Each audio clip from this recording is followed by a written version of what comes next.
Viewers, good afternoon and a happy Friday to you one and all. I am so excited to be concluding our series on mental health this afternoon as we consider the gems of our territory. Of course, mental health affects everyone. It also affects the elderly of our territory. Joining us is Dr. June Samuel, expert on mental health, and she's going to be covering exactly what we can do to help improve and support the elderly of our community. We will be right back after a word from our sponsors.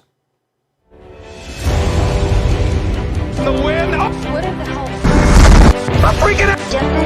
Is about these people. It's always a pleasure coming to you live and direct from the What's poppin'? What's really good? Davis has won it for the Lakers.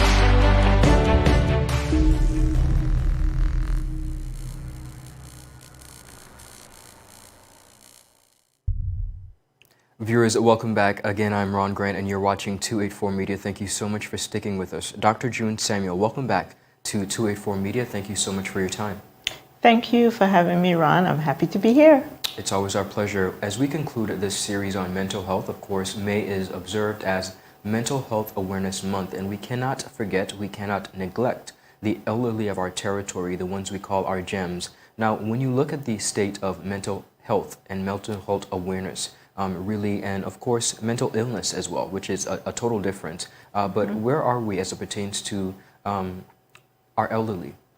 So the elderly are, we categorize the elderly like our children as a vulnerable group. And they're vulnerable because it's a stage and phase of life where, persons are transitioning, persons are experiencing various changes, physically, psychologically, socially. All of those changes put them at risk for developing not just physical disorders, but mental health issues as well. And so many of the things that we need around us to help to keep us mentally well during that stage of life, we may find ourselves in a situation where we're losing those things. So our social contacts, as you get older, or peers, persons start to transition from this life. So we start to lose persons in our circle. Persons have retired, so they financially maybe having more challenges. The children are all grown. The children may be living away. So there are various, and of course, you add the changes that are happening to your body at that time. So there's a lot of stressors that's occurring during that period. And speaking of the changes that accompany age, what are some of the factors, disease-wise, that are affecting the mental health aspect of our elderly? So the elderly are the two conditions that we tend to worry most about from a mental health perspective are depression and memory-related disorders, so any cognitive disorders, which would include Alzheimer's and several other dementias. Depression in the elderly is more common than we think. And again, it has to do with, like I said earlier, the decrease in the social contacts, as well as biologically individuals maybe going through changes with their brains. The blood supply to the brains over time, especially if we have chronic diseases, can fall off, and all of that puts the elderly persons at risk for dementia, the isolation, social displacement. So there are many of those types of factors that play into depression in the elderly.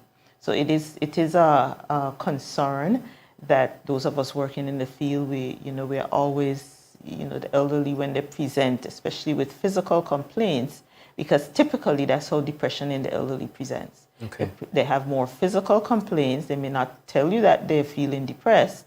And then, they get caught up in the medical system because we're looking for a physical solution when in fact they may just be suffering from a clinical depression.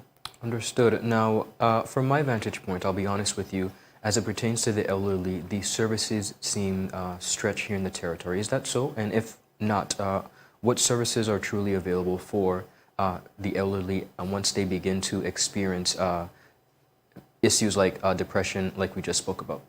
So the elderly, the services for the elderly are mainly available through the Social Development Department in Ministry of Health. And then, of course, through the public health clinics, we provide for their medical care. In addition to that, elderly persons who are experiencing challenges with self-care for whatever reason, whether it's a medical illness or a mental health issue, social development provides home care services, and there are a number of agencies that would also provide that type of support. The services stretched? Definitely, they're stretched. The demand for home care support for the elderly is very high.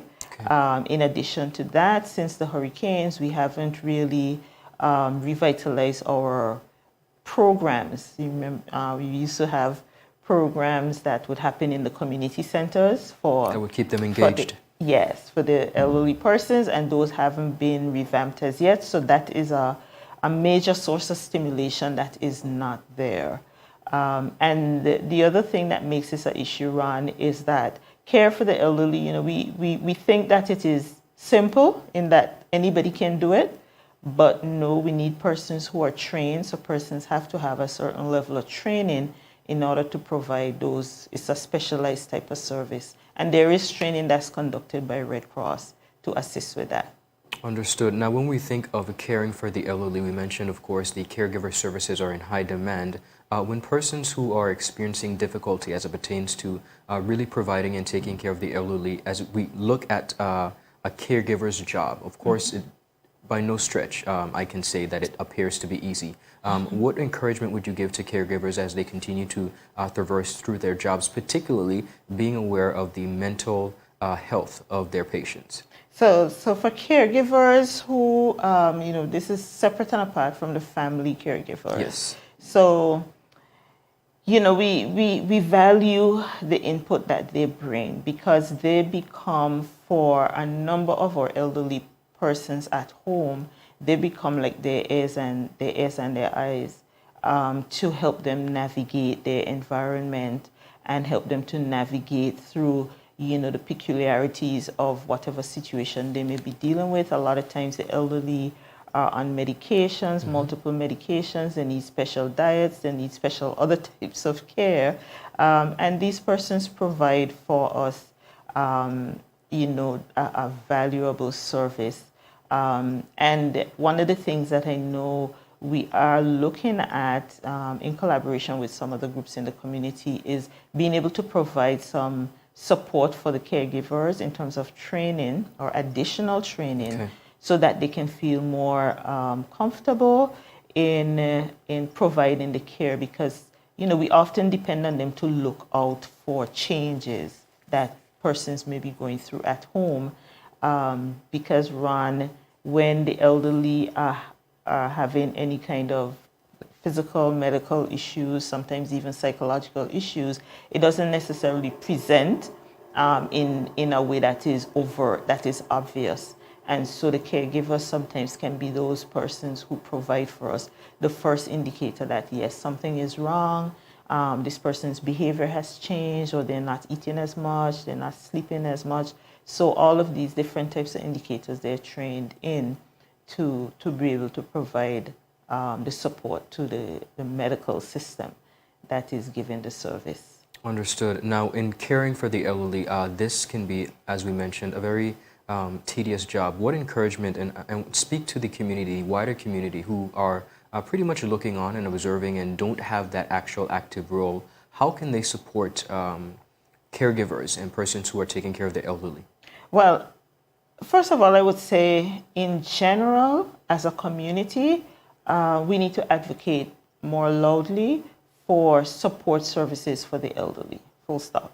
We need to get it onto the agenda in a big way, because it's not just about when we talk about the elderly, we're talking not just about care for their health, but their environment, where persons are having to live, making sure that their living situations are appropriate for them. And I think, we do have some gaps in those areas. The financial situation of our elderly places them at risk for being taken advantage of and making them more vulnerable. So just generally as a community, we need to advocate for policies around aging, policies around care and support for the elderly that will improve their overall quality of life at that stage. We need persons to, the younger population, we need to let them know that this is an area where there's a need, there's a demand. So training in, we call it geriatrics. Geriatrics is that specialty area that has to do with care of the elderly, and you can go into social geriatrics in social services, in medicine, and across all the areas. So there are opportunities out there for our young people to look to, because now in this day and age, we need to look at all the opportunities that are available for young people. And then I would say that, for the caretakers themselves to seek out, whatever supports they need to help them to develop professionally in the area.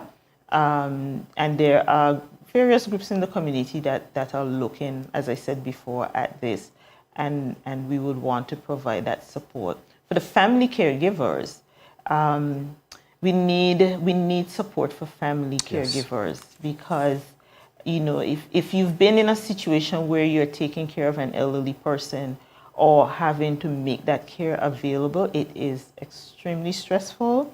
And persons can find themselves developing what we call caregiver burnout.